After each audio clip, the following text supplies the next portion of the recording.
driving theory test for driving risk factors related to road conditions as they change with weather and day-night.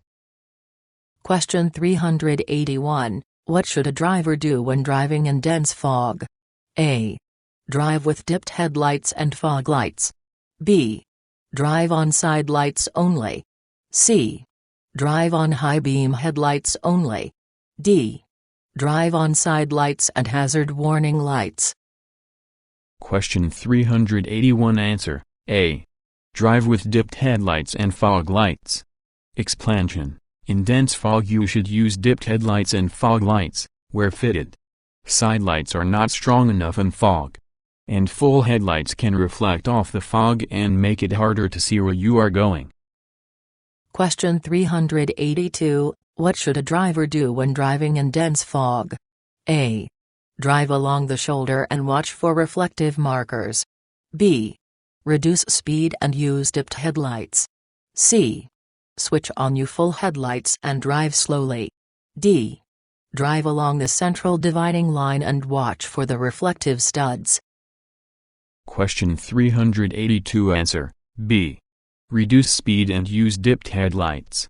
Explanation: in dense fog you should reduce your speed and use dipped headlights and fog lights, where fitted.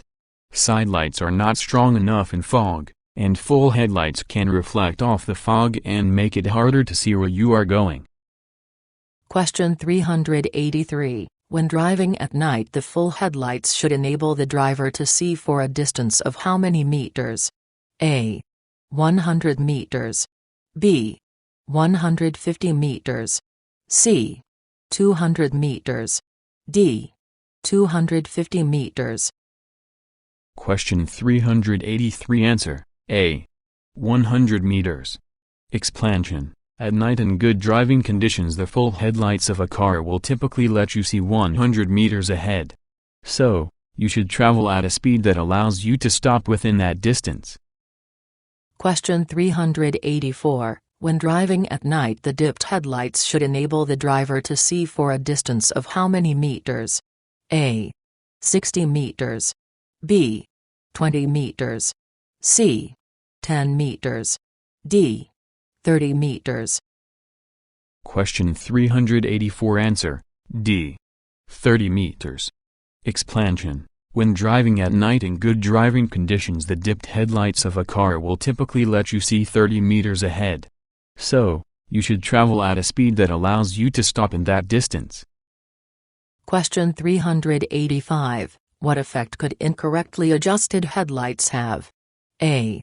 Increase the stopping distance. B. Reduces the wattage of the headlights. C.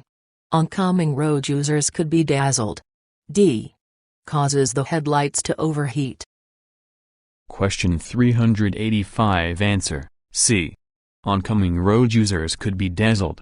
Explanation: you are responsible for making sure that your vehicle is roadworthy and that its headlights are adjusted correctly. If the headlights are out of line they are less effective and may dazzle oncoming traffic, even when dipped. Question 386. When driving at night, when must a driver dip the vehicle's full headlights? A. When meeting or driving behind other traffic. B. Approaching a bend or the brow of a hill. C.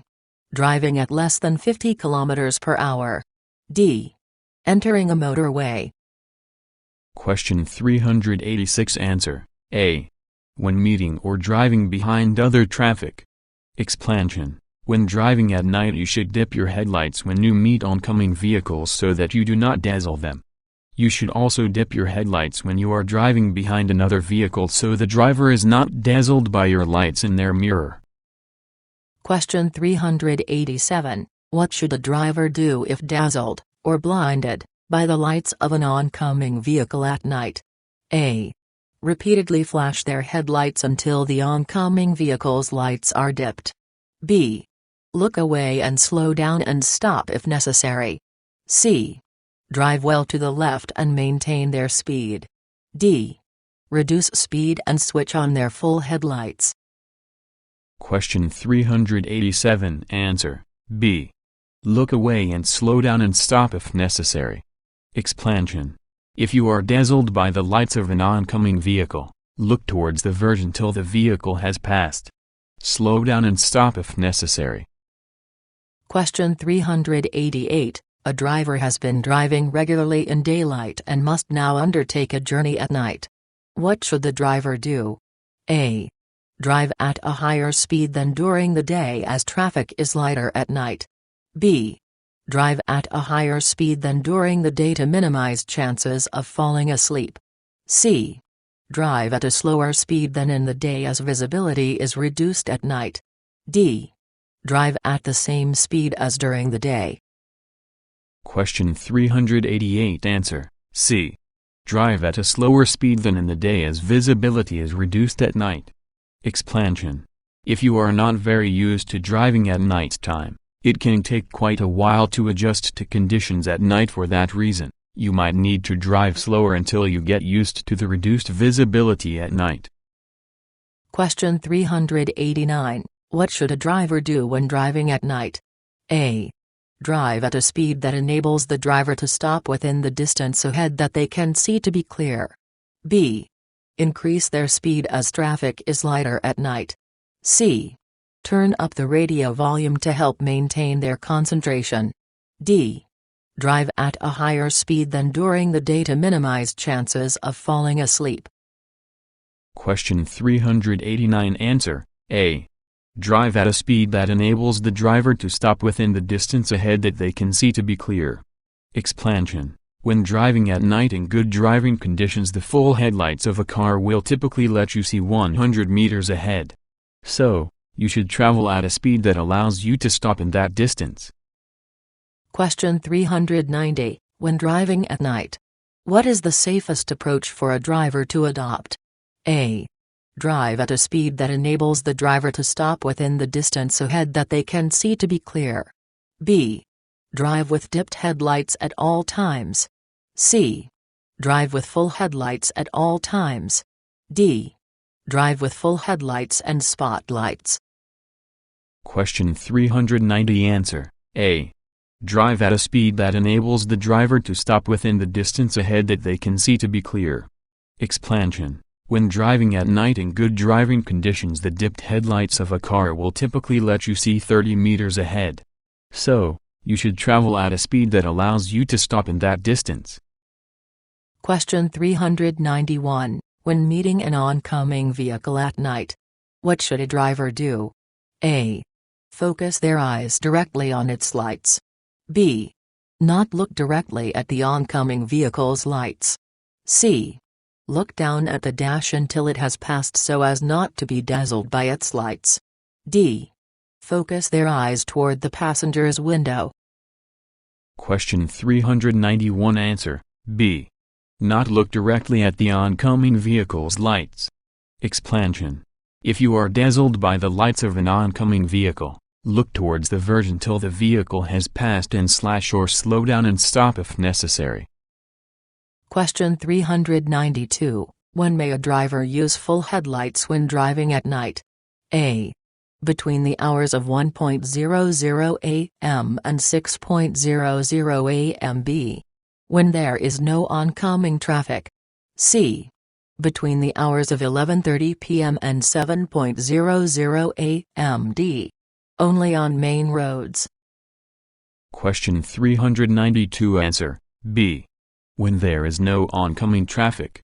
Explanation: you should use full headlights when driving at night in unlit rural areas. This will enable you to see as far ahead as possible. Make sure, however, that your lights do not dazzle or inconvenience other road users in any way. Question 393. What lights should a driver have on when driving close behind other traffic at night? A. Dipped headlights. B. Full headlights. C. Fog lights. D. Side lights. Question 393. Answer: A.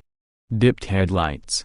Explanation: when driving at night, you should dip your headlights when you meet oncoming vehicles so that you do not dazzle them. You should also dip your headlights when you are driving behind another vehicle so the driver is not dazzled by your lights in their mirror. Question 394. When must a driver use dipped headlights? A. When approaching roadworks. B. When driving at less than 50 km per hour. C. When approaching a bend or the brow of a hill. D. When meeting or driving behind other traffic. Question 394. Answer D. When meeting or driving behind other traffic.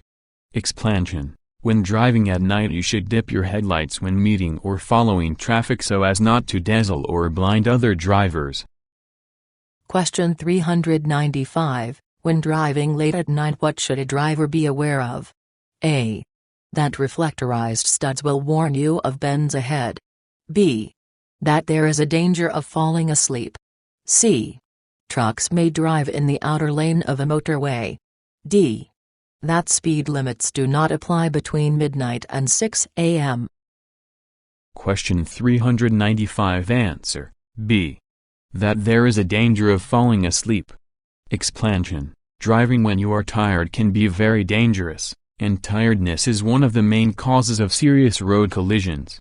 If you become drowsy while driving, stop in a safe place and take a short nap. Then get some fresh air and stretch your legs for a few minutes before setting off again. Taking a caffeine-based drink such as coffee may also help. Question 396. What should a driver do if dazzled by the lights of an oncoming vehicle at night? A. Look directly at the lights of the oncoming vehicle. B. Turn your head to one side. C. Shield your eyes with your hand. D. Do not look directly at the lights. Question 396. Answer D. Do not look directly at the lights. Explanation: if you are dazzled by the lights of an oncoming vehicle, look towards the verge till the vehicle has passed and slash or slow down and stop if necessary. Question 397. When driving at night, a single headlight approaches from ahead. What should a driver do? A. Carry on because it can only be a motorcycle. B. Be aware it may be a four-wheeled vehicle. C. Switch on your high beams as a warning. D. Move to the center of the road to improve your visibility of the oncoming vehicle. Question 397. Answer B. Be aware it may be a four-wheeled vehicle. Explanation: when you see a single oncoming headlight at night, you need to be aware that it might not be a motorcycle, it could be a car or van with a broken headlight. Question 398. How might a driver know if there is black ice on the road? A. Tire pressure will seem heavier. B. Steering will be heavy. C. There will be louder tire noise on the road. D. There will be a decrease in road noise in the vehicle. Question 398. Answer D. There will be a decrease in road noise in the vehicle. Explanation: one of the signs that you might be driving on black ice is a sudden decrease in the level of the road noise.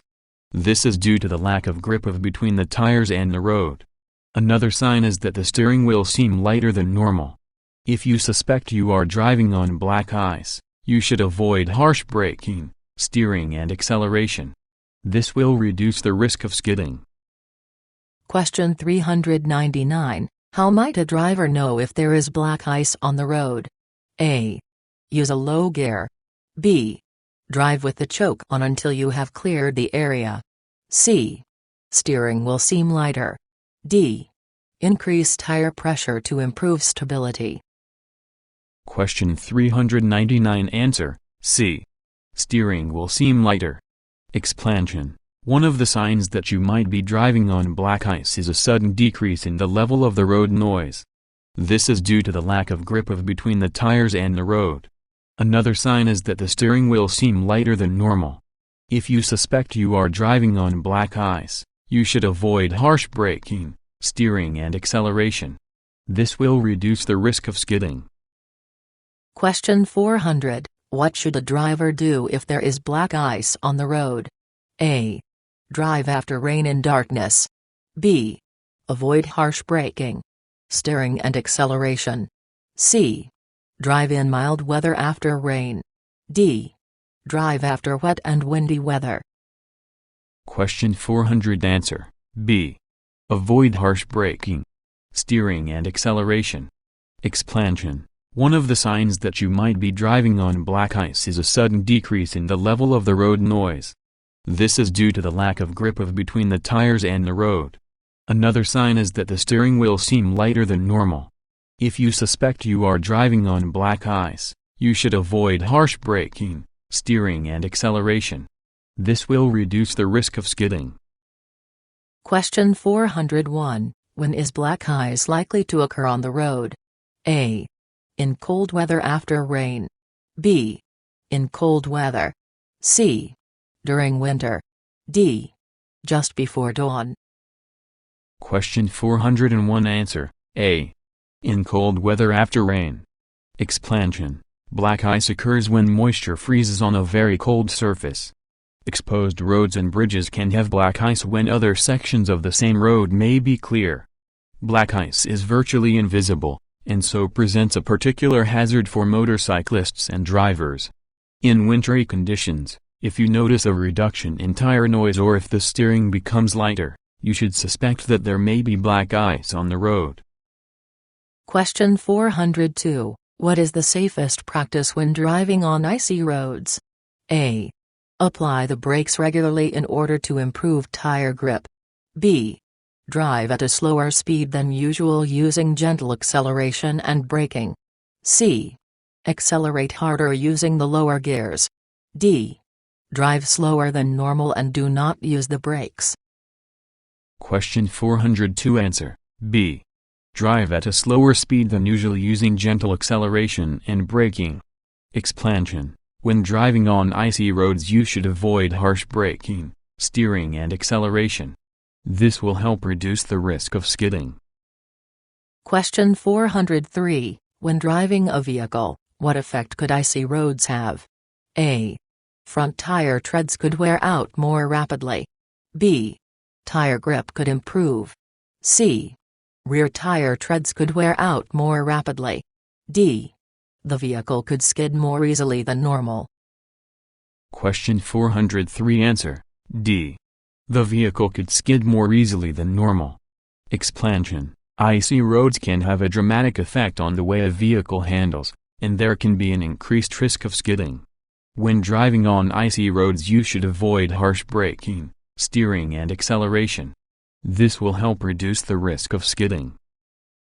Question 404. What should a driver do when driving in slippery road conditions? A. Press the clutch only. B. Press the clutch and brake together. C. Engage neutral gear position. D. Use gentle acceleration and braking. Question 404 Answer, D. Use gentle acceleration and braking. Explanation. Your tires have less grip on the road when it is wet or icy. Slow down in slippery conditions, and keep a greater distance from the vehicle in front. Question 405. How should a driver negotiate a bend when the road is slippery? A. Press the clutch and brake together. B. Drive slowly and smoothly. C. Engage neutral gear position. D. Press the clutch only. Question 405 Answer, B. Drive slowly and smoothly. Explanation. Be extra careful when negotiating bends and slippery conditions. Slow down gently on the approach, select the appropriate gear for the speed of the vehicle and use gentle steering and acceleration to drive around the bend. Avoid braking in the bend as this may cause the vehicle to become unstable and cause a skid. Question 406. Apart from the risk of skidding, what danger may arise when driving in snow? A. Road signs and road markings may become obscured. B. It may be colder. C. The traveling distance may seem shorter. D.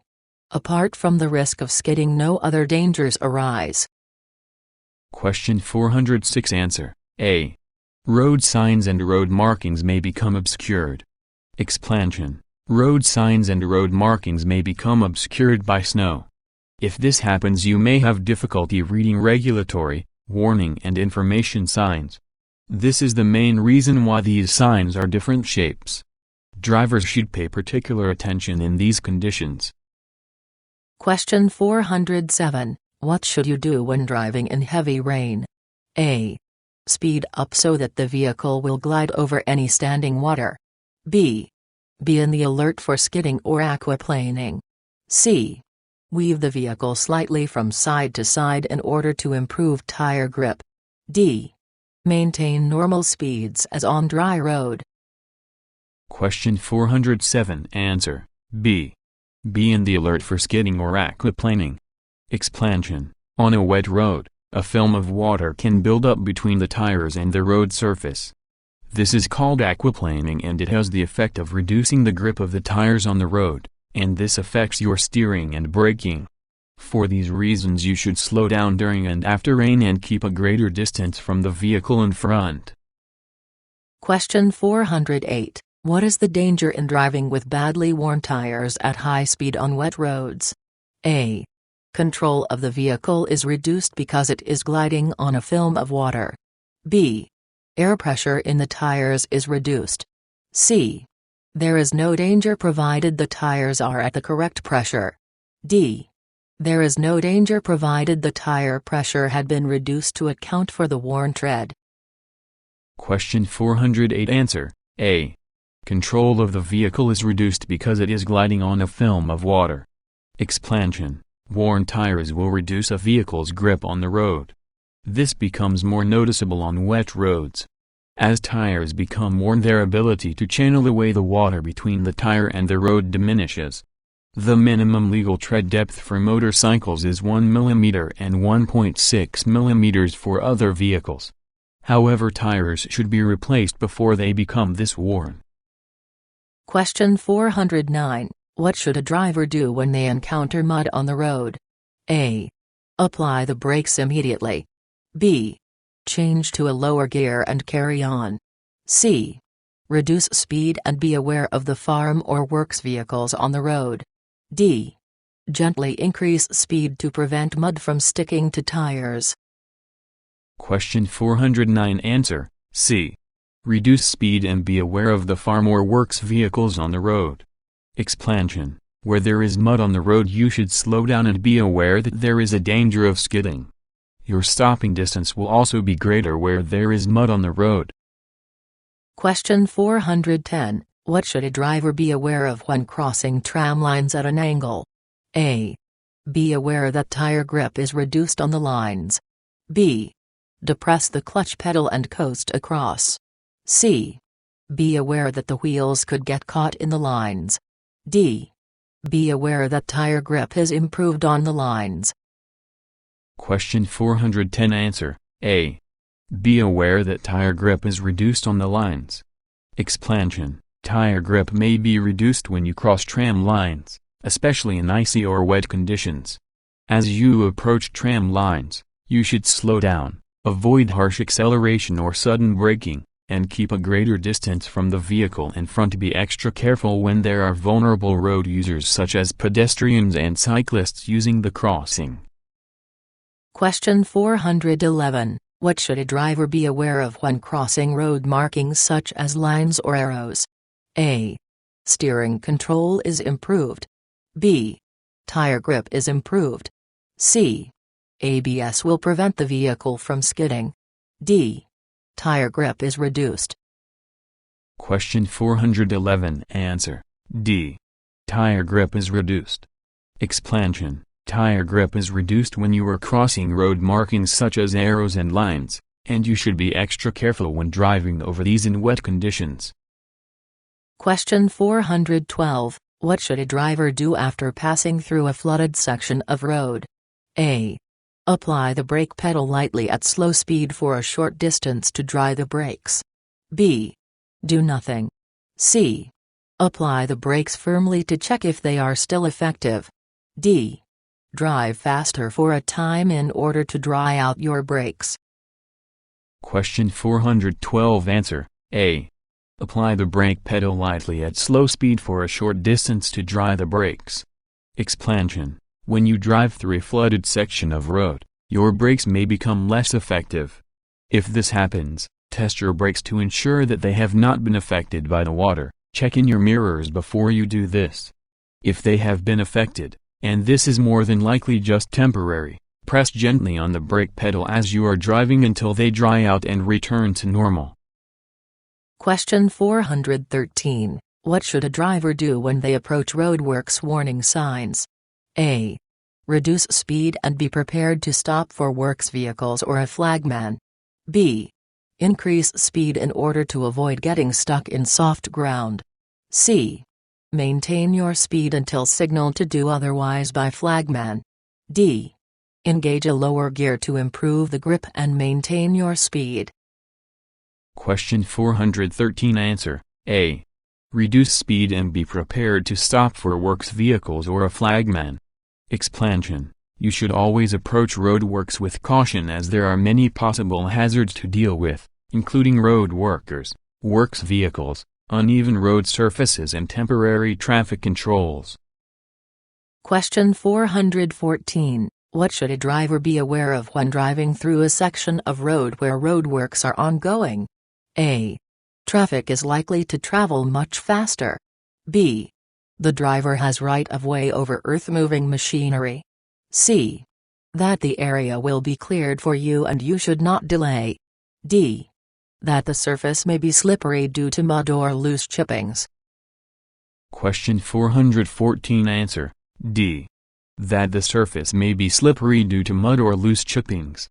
Explanation: when you are traveling through a section of roadworks, you need to be extra careful, as the road surface may be uneven or slippery or there may be loose chippings, all of which can affect road holding. Question 695. When should rear fog lights be used? A. Only in light fog. B. When the vehicle behind is too close. C. Always when driving at night. D. In dense fog or falling snow. Question 695. Answer: D. In dense fog or falling snow. Explanation: you should use your rear fog lights only in fog or falling snow. Using fog lights in normal road and weather conditions can dazzle or blind following motorists. Also, fog lights may make your brake lights harder to see. Question 696. When should high-intensity rear fog lights be used? A. At dusk and dawn. B. When the tail light is broken. C. When driving in fog or falling snow. D.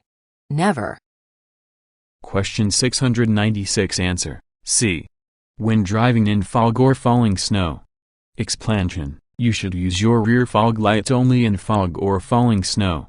Using fog lights in normal road and weather conditions can dazzle or blind following motorists. Also, fog lights may make your brake lights harder to see. Question 697. What should a driver do if the right-hand headlight bulb fails when driving at night? A. Replace it temporarily with the brake light bulb. B. Have the bulb replaced immediately. C. Drive with the right-hand indicators on. D. Replace it temporarily with the left-hand bulb. Question 697. Answer: B. Have the bulb replaced immediately. Explanation: motor vehicles, except motorcycles, are required by law to have two headlights. Faulty lights should be repaired immediately. A vehicle with only one headlight could be mistaken for a motorcycle. Question 698. What should a driver do if dazzled by headlights reflecting in the rearview mirror of their car? A. Switch your lights off and on to remind the following driver to dip his lights. B. Use the night driving mode on the mirror. C. Adjust your mirror to reflect the light back towards the following driver. D. Turn on your rear fog lights to signal to the following driver to turn off his headlights. Question 698. Answer: B. Use the night driving mode on the mirror. Explanation: if the lights of following traffic are dazzling you, adjust your rear view mirror to the night driving mode. This will allow you to concentrate on the road ahead and not be distracted by lights from following traffic. Question 699. What should a driver do if dazzled by lights reflecting in their exterior mirror? A. Switch on your rear lights. B. Temporarily adjust the angle of the mirror. C. Adjust the mirror to reflect the light back to the following driver. D. Switch on a reversing light. Question 699. Answer B. Temporarily adjust the angle of the mirror. Explanation: if the lights of following traffic reflecting in your exterior mirror are dazzling you, temporarily adjust the angle of the mirror to relieve the glare and allow you to drive without distraction. Question 700. At night, what effect could driving with a single headlight have on oncoming drivers? A. It could dazzle them. B. This will have no effect on oncoming drivers. C. They could mistake the vehicle for a motorcycle. D. It could enable them to see your vehicle more clearly. Question 700. Answer C. They could mistake the vehicle for a motorcycle. Explanation: motor vehicles, except motorcycles, are required by law to have two headlights. A vehicle with only one headlight could be mistaken for a motorcycle, and other road users could believe that it is in a different position on the road than it actually is. You must repair faulty lighting immediately.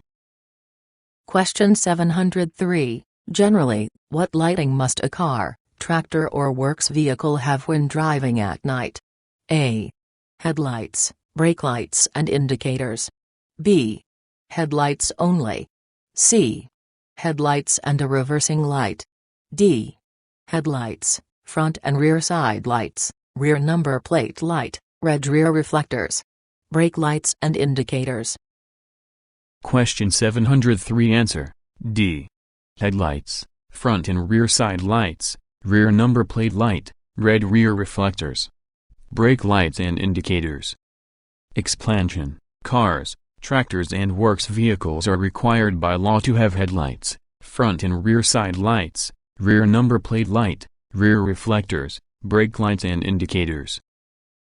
Question 704. What lights must be shown on a parked car, tractor or works vehicle at night on an unlit public road? A. Tail lights only. B.